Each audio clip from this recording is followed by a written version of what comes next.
Cheikh Anta Diop, la thèse de doctorat refusée.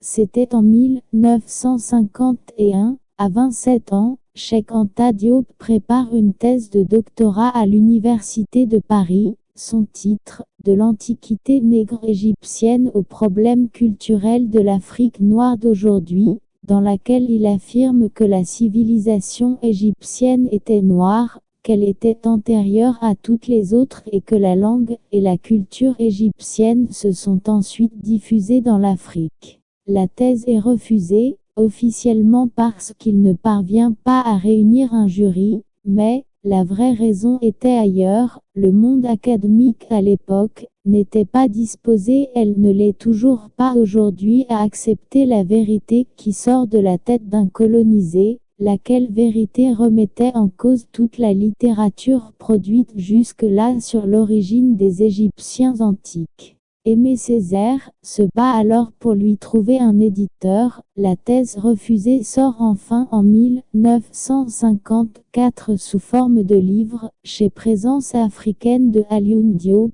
sous un titre devenu mythique, Nation nègre et culture. Le livre le plus audacieux qu'un nègre ait jamais écrit, en dira Aimé Césaire dans son discours sur le colonialisme. Le livre rencontre un succès historique, le jeune intellectuel africain est invité dans les débats et commence à animer des conférences. Cheikh Anta a 30 ans.